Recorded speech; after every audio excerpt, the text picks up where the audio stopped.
Two best friends set out on what was supposed to be a simple camping trip deep in a tropical jungle.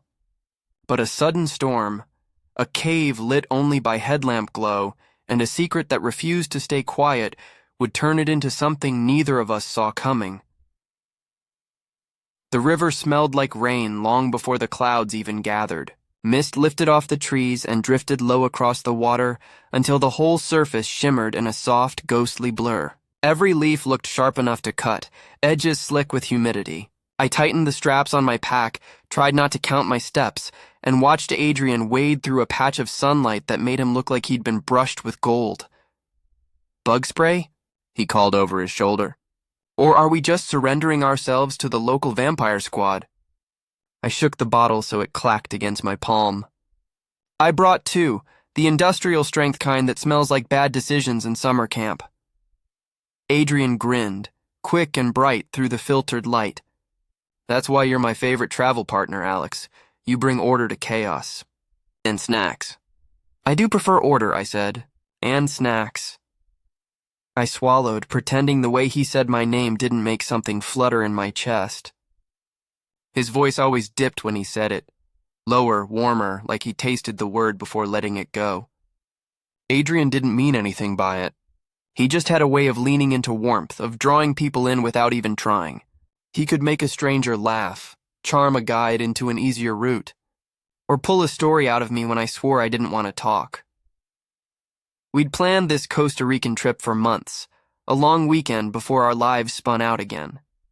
3 days in the Osa Peninsula, a tent pitched near the river, a trek to a waterfall that glittered in every photo, but never quite gave up its location.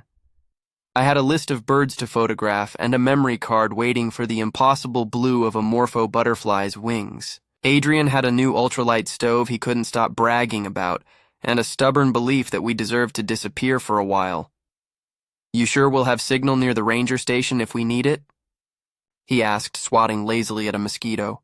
The copper rings on his fingers caught the sun and flashed bright. "Up on the ridge, yeah," I said. "Down here?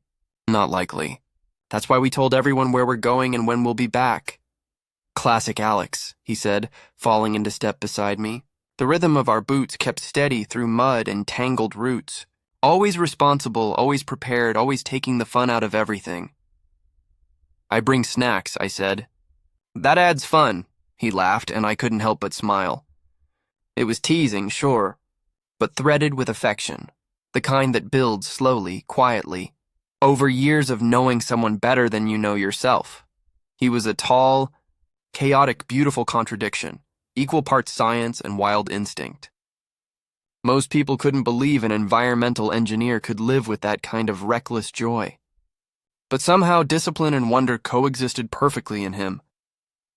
We set up camp near the river, choosing a patch of high ground beneath enormous trees. The tent came together in a rhythm I loved. Clicks, snaps, fabric stretched tight like a promise. Adrian tossed me the rainfly, and I pulled it over the tent like a second skin. By the time the sun melted into pink and orange, dinner was simmering on the little stove. Around us, bromeliads caught drops of light and water like they were hoarding tiny secrets. "How do you always make pasta taste like something my grandma would approve of?" Adrian asked, twirling his fork through a tangle of noodles and mushrooms. "Utter focus," I said. "Also garlic. And patience. That too." He squinted at me like he was trying to catch me hiding something. "Anything you're not patient with?" "I'm impatient with bad light," I said, tilting my camera toward the river where the sky folded itself into trembling layers. "And with people who put wet socks back in their packs, pretending it won't come back to haunt them." Adrian groaned. "I learned my lesson at UCEDE. Thank you for that heroic intervention." If we had been a different kind of friends, I might not have noticed the way his knee brushed mine beneath the small camp table, and didn't move. I might not have noticed how his tongue flicked out to catch a stray dot of sauce at the corner of his mouth. But when you spend years training yourself not to think certain thoughts, those thoughts find other ways to appear. They arrive in the curve of a laugh, in the dimples that flash when someone forgets to hide their smile, in the way a friend's shoulder looks in a damp t-shirt under fading light. I looked toward the river instead. The jungle sounded alive, a city without streets. Howler monkeys calling across the ridge, frogs stitching a silver thread of sound through the hum of insects, and somewhere, a macaw splitting the dusk open with a jewel-bright cry. Adrian leaned back, fingers laced behind his head, gazing up through the lattice of leaves. You ever think about living here? Even just for a season?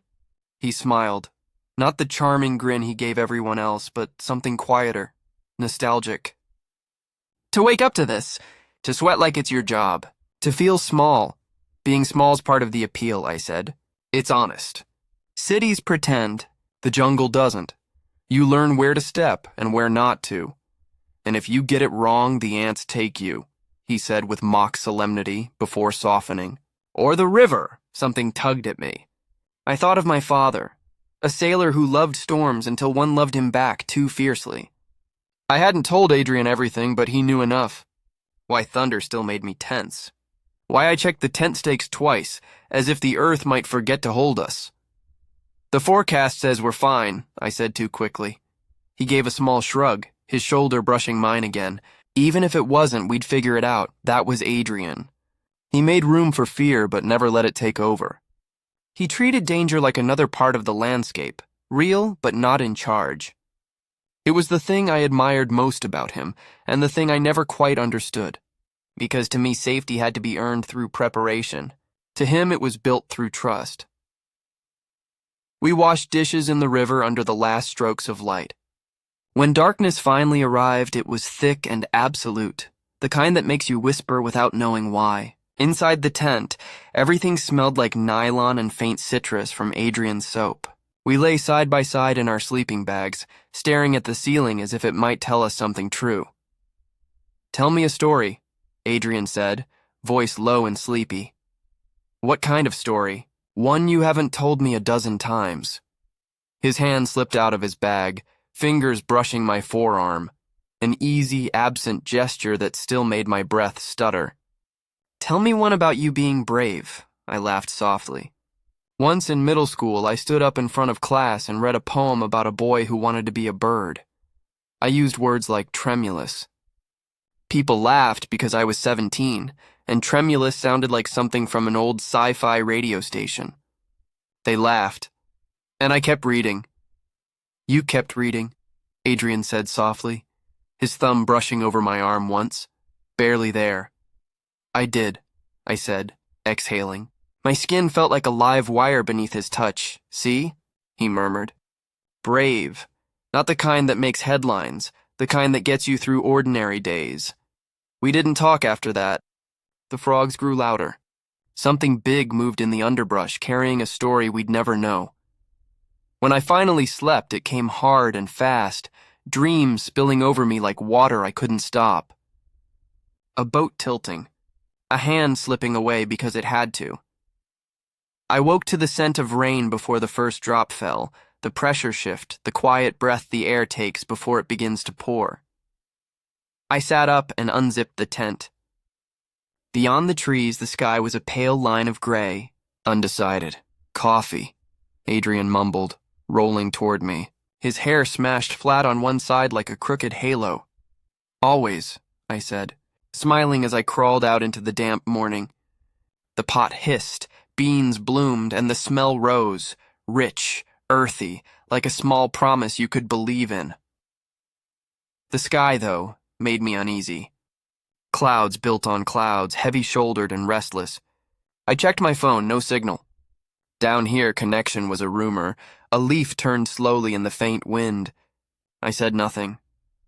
We ate granola with dried mango, sipping coffee that bit back instead of sweetening. Then we set off toward the waterfall, our packs light but our thoughts heavier than we'd admit. A pair of macaws flashed above us, red and blue like burning flags. The path was a quilt of mud and roots, slick stones, and puddles that reflected the sky in pieces. Adrian offered a hand on the tricky parts, and each time his palm met mine, a quiet electricity passed through me, something patient and long overdue. You okay? He asked once when I paused over a narrow crossing above the rushing water.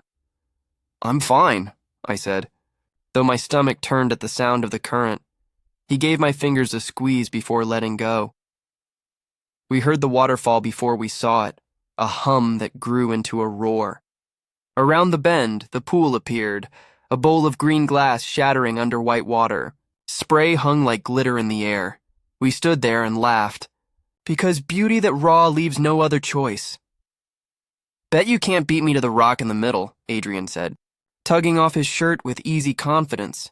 His skin glowed bronze under the soft light, his muscles carved by years of carrying more than anyone asked him to. He didn't do it to show off. He did it because he wanted to feel the world on his skin, because to him the body was the simplest truth there was. I wanted to look and not look, all at once. To memorize the small scar near his shoulder blade, the way tendons shifted under his wrist, the faint trail of hair disappearing into the waistband of his shorts. I shook my head, forcing my thoughts back where they belonged. I'm not racing you across wet rocks, I said, but I will take 1,000 pictures of you pretending you're some wild jungle prince. He gave a ridiculous bow, grinning. Then he waded in, gasping at the cold, and threw himself under the fall, emerging with a shout, eyes bright like a man who'd just been reborn. I laughed, clapping as I snapped photo after photo, shots he'd later pretend to hate and quietly save anyway. I went in too eventually. It felt wrong not to. The water wrapped around me like a dare, cool and alive, and the roar swallowed every other sound until the world narrowed to this single moment. Adrian's hands surfaced near my shoulders, steadying me when my foot slipped on an invisible patch of moss. When our eyes met, something in my chest rewrote itself. He looked at me like I'd come home to a place I never knew I'd lost. I looked back a second too long before breaking the spell with a laugh, splashing him, teasing about those ridiculous swim trunks covered in tiny pineapples. The first rumble of thunder caught us both off guard, distant, low, harmless at first. Still, we hurried to dry off. The sky darkened 10 shades in minutes, thunder growing louder, the wind rising like the world taking a deep breath it wasn't sure how to release. My body tensed, memories stirring like old ghosts. We should get to higher ground, I said. The river could rise fast. Adrian nodded, face serious. Lead the way. I trust you. Those words should have lifted me. Instead, they pressed against a part of me that still hadn't forgiven itself for the one storm I couldn't control, for what the sea decided to take. The first fat drop struck my cheek, then another. The jungle received the rain like an instrument welcoming its cue. The rhythm shifted. The path turned slick, unpredictable. We moved fast but careful. Near camp, the river had grown wild, frothing brown with everything it claimed along the way. We packed in silence, working by instinct, hands fast, movements sharp, securing gear, sealing bags, double-checking zippers. No pretending now. The fear was real, and it was mutual.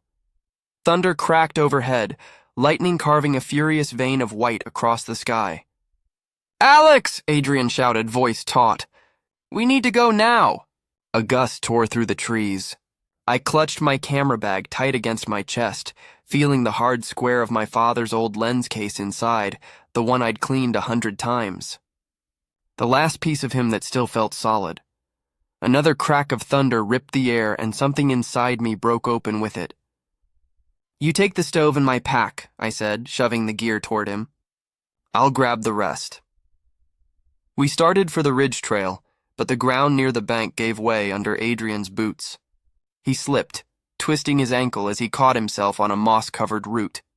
I was beside him in an instant, adrenaline sharpening everything, the rain, the sound, even his breath. "Ankle?" I asked. He nodded, jaw set. "It'll hold. Not broken." I slid under his arm, taking his weight as we pushed forward together. The rain turned harder, hitting with a force that felt less like water and more like will. The trail we'd followed that morning was unrecognizable, transformed by the storm into something wild and new. In the distance, a tree gave up its fight and fell, crashing with the finality of a door closing on a chapter. Then we saw it, a cave or what passed for one. Shallow but dry. The sandstone lip jutted just far enough to deflect the rain. We ducked inside, breath ragged, soaked through. My headlamp sliced the dark into small, manageable pieces. The cave floor was gritty but flat. The air smelled of old water and limestone, cool, earthy, and almost kind. Adrian lowered himself to sit, testing his ankle with a quiet wince. "I can walk on it. Just not fast," he said. "We're safer here until the rain lets up," I replied, scanning the ceiling for cracks, listening to the storm hammer the world outside. My heart wanted to run, but I made it stay. "Focus. Let me look at it." He propped his foot on my pack, and I unlaced his boot, careful not to jostle him. His sock peeled away, soaked through, skin pale and wrinkled from the water. The ankle was swollen, but not misshapen. Relief. I wrapped it snugly with a bandage from my kit, hands steady, because being useful was how I stayed calm when the world tilted. Even through the fear, a quiet awareness hummed under my ribs. My hands were on him. I was allowed to care, openly, practically, without excuse. "Thanks, Doc," he said with a shaky grin. His eyes told me he knew how close I'd come to panicking, and that he was grateful. I dug into my pack, handed him a dry shirt, then turned away to give him privacy while I changed too. Wet fabric clung before finally letting go. The new clothes felt like a miracle, small, dry, and real. When we were done, we huddled close, shoulder to shoulder, packs behind us for support. Cold crept in through the damp seams of the cave.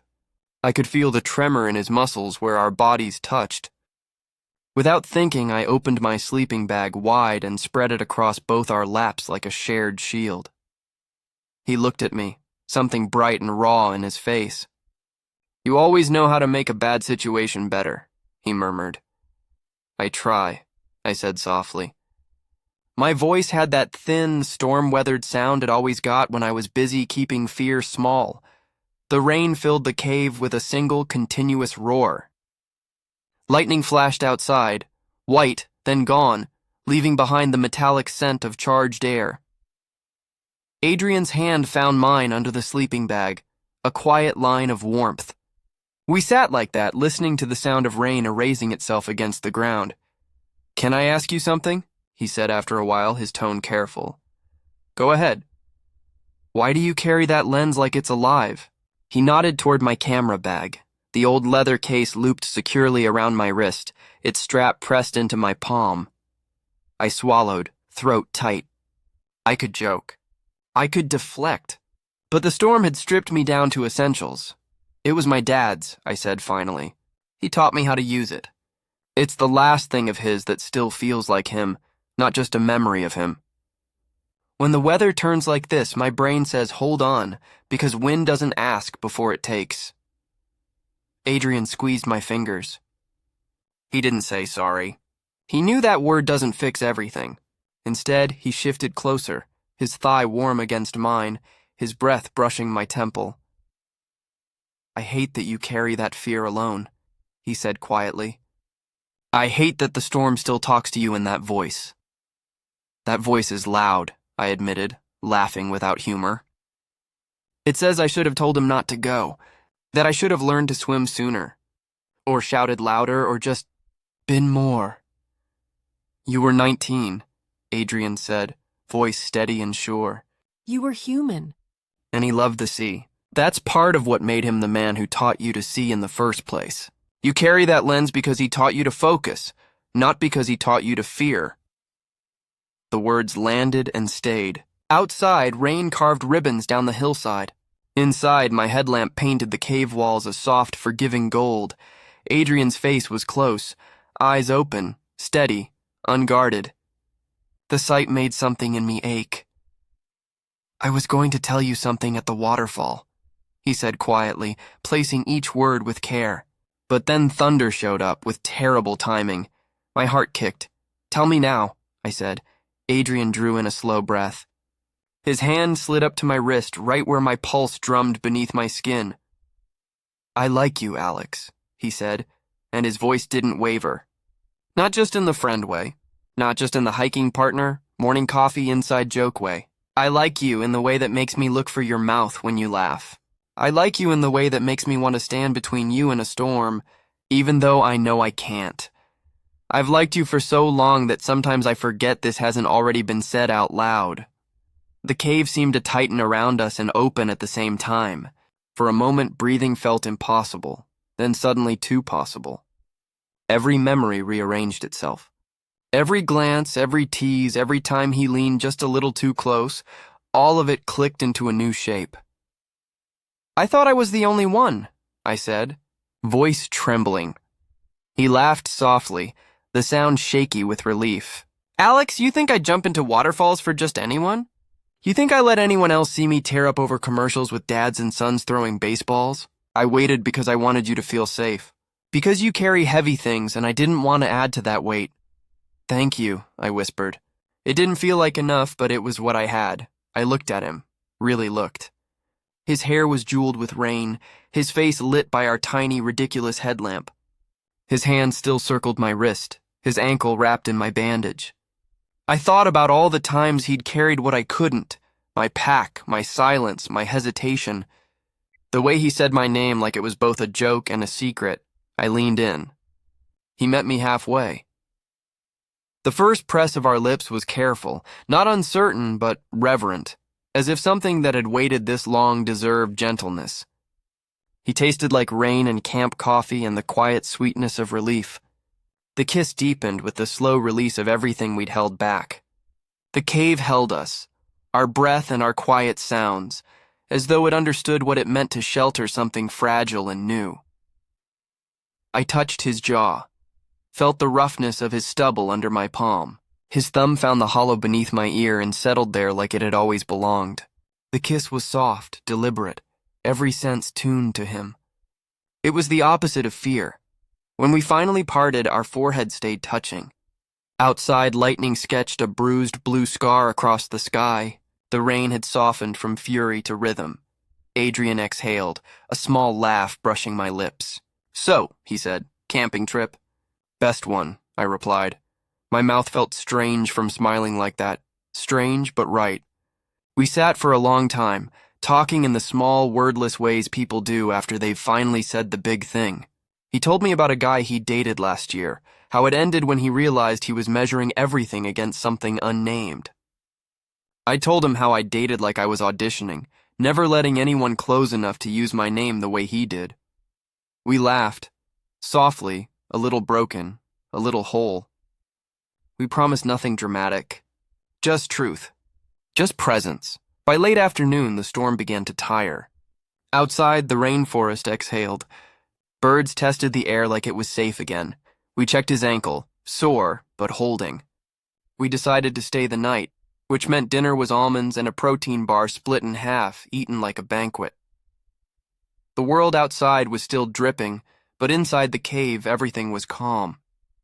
The headlamp cast a thin cone of light, rain tapping like a heartbeat at the edges of the stone. We lay beneath the shared sleeping bag, the space between us no longer pretending to exist. My hand rested on his back, his forehead tucked beneath my chin. He sighed, the sound low and steady, like he'd been holding that breath for years. We kissed again, slow, unhurried, letting our mouths learn the language our hearts had been fluent in all along. It was intimate, and it was warm. We stayed within the borders we had always respected, because discovering a new kind of touch didn't mean crossing every line at once. When I woke, sunlight had found its way into the cave, laying a thin, gentle hand along the stone. The world outside was scrubbed clean and utterly wild with color, green in 100 shades, blue sky with a faint bruise fading on the horizon. The river had swollen and receded, leaving debris threaded through branches like notes in a ledger of its rage. The air smelled of leaves, minerals, and a sweetness I couldn't name. It smelled like a morning that knew what it had done, and was trying, in its own way, to make amends. Good morning, boyfriend, Adrian murmured, voice still drowsy. Hair pointing in every possible direction. My heart went off like fireworks, quiet ones, private ones that didn't need a sky. I raised an eyebrow. We haven't negotiated terms of endearment, he grinned. Consider this a trial run. He stretched like a cat, then hissed when his ankle reminded him it still existed. I laughed and kissed the corner of his mouth. I'm not opposed, I said. We packed slowly, mindful of traces, leaving the cave as we'd found it. The jungle had redrawn itself overnight, and we moved with the careful attention you give a friend after an argument, reading the mood, watching the edges. The tent had survived, though one stake had launched itself into a bush 6 feet away. We retrieved it with the triumphant cheer of people reclaiming treasure. We spread the damp gear in a patch of sun, brewed coffee that tasted like victory, and watched steam curl into the newly rinsed air. Later, on the ridge, where phone signal returned in faint, stubborn bars, we sent the necessary messages. Safe, delayed, storm hit us hard. But we're fine, the ranger replied, reminding us that the jungle demands respect. We sent back a photo of our most responsible faces. Adrian bumped his shoulder against mine. So, he asked, do we tell people?